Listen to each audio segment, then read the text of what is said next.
everyone, this is Elizabeth from Organized Chaos, and in this video I want to walk you through the basic technology setup that I have found works best for me to be able to teach concurrently, meaning I have distance learners on Zoom and in-person learners in the classroom at the same time. So the setup that I'm going to be talking about today involves using a projector and some type of computer, which in my case is a Mac laptop that is my school computer.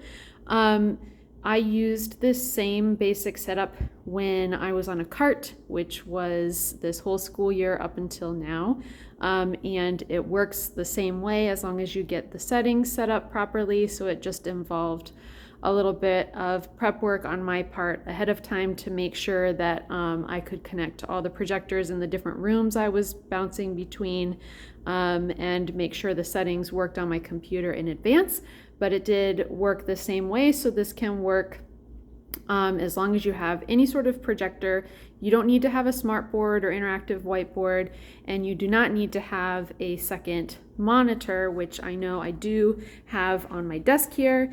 That I use for staff meetings and when I'm leading PD sessions and things like that, where I'm just sitting at my desk and I want to be able to see all the participants on Zoom over here while I'm sharing my screen over here. And that's very useful. This is the same setup I used. I had this monitor and my school computer when I was teaching full distance with everyone online for part of the year this year. That's all I need. But the problem with this is obviously if I'm sharing my screen, the in-person students can't see, or at least not very well, with these smaller screens. I need to be able to project it onto the projector screen and still be able to share the same screen with the distance learners. So hence the setup that I'm walking you through today. So the first thing that is really important is to make sure that in Zoom, and I don't know how this works in other things like Google Meet, but in Zoom, if you go to your settings, you want to make sure that you have it set up to use dual monitors. And then on your computer, and this will be different depending on the operating system and the type of computer you're using. Obviously, in my case, this work computer is a Mac. And right here, I can make sure that instead of it saying mirror, it says use as separate display. I don't want to project onto the screen the exact same everything that I have on my laptop. I want to control what I'm showing the students who are in the classroom, control what the students on Zoom are seeing, and still be able to see all of my distance learners without it covering up too much of the screen that I'm sharing with the in-person learners, if that makes sense. So once I've got those settings set up properly, when I go and start a Zoom, so before class, I'll go ahead and start my Zoom for that class. And then the first thing I want to do is get Zoom to be on my computer screen and get the screen that I want to share. So any slides, any videos, any websites, whatever that I want to show the students during that lesson over onto the projector screen. So right now you can see that Zoom window is showing on both my laptop and on the projector. So I'm going to go over to the projector and I got to move my mouse over to this screen, which is functioning as my second monitor. Let's see if I can do this one-handed and drag this window back over to the computer. So now this window, I know it's only showing my face because I'm the only one in the meeting, but this computer would show all of the Zoom participants' video screens. So all my distance learners will be here. And then I want to show, and I tend to automatically put anything I can into one Google Slides file for each lesson. I embed all the videos, I embed all the audio tracks, everything into one Google Slides file so it's easier, and any links to websites or whatever. So that way I just have one thing that I have to have open to show students.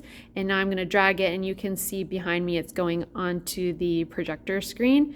I'm going to drag it over there and adjust the size of the window so it's only there.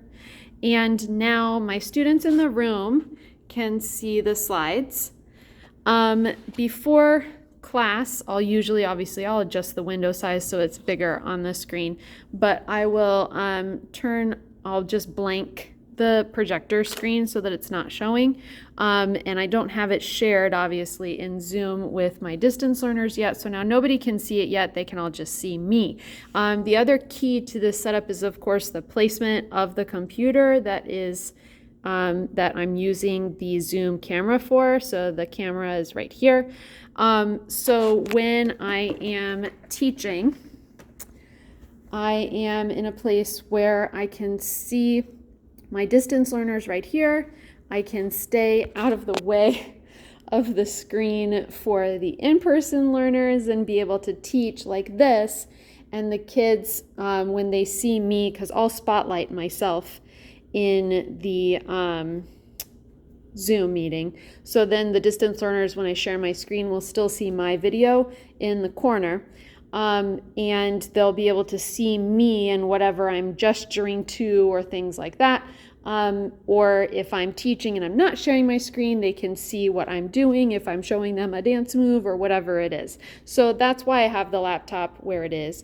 But when I go to actually share my screen in the lesson, this is what it will look like. So I'm going to go and share, and I want to share this tab that I moved over to the projector screen, and click share. And now the students on Zoom can see it, and if I turn the projector back on, the kids in the room can see it as well, and they see the exact same thing. And the distance learners will stay here. Their cameras, their videos will be here on the computer screen. So the in-person students can't see the distance learners, and the distance learners can't see the in-person students, but they can all see the shared screen. Now, in a lot of cases, I want it to be this way because the distance learners' faces would cover up the shared screen, and I wouldn't be able to click on things or show them everything I need to show them. Or if we're doing like a rhythm play along or something, the in-person learners would get very confused by the sound delay and watching the kids on Zoom who are playing like half a beat behind them. If we are having a discussion or we're doing some kind of activity together where the sound delay isn't going to be too much of a distraction, and it's not, I want the kids to be able to see each other, obviously, as much as I can, then all I have to do is drag this over to the projector screen. And, I probably would stop sharing my screen or whatever, but I do have an option for being able to show the participants on the screen as well, so I can do both. But this way I have control over what they're seeing so that I know that everyone is seeing what they need to see, and it makes sense to everyone when I'm teaching them all at the same time. So I hope this is helpful. I know it's a lot to try to figure out, and I'm not saying it's easy, but this is something that has definitely made it easier and made my lessons run smoother. So I wanted to share that with you. If you have any questions, please let me know, and I will do my best to answer those and get back to you as quickly as I can. Thanks so much for watching, and I will see you again soon. Bye!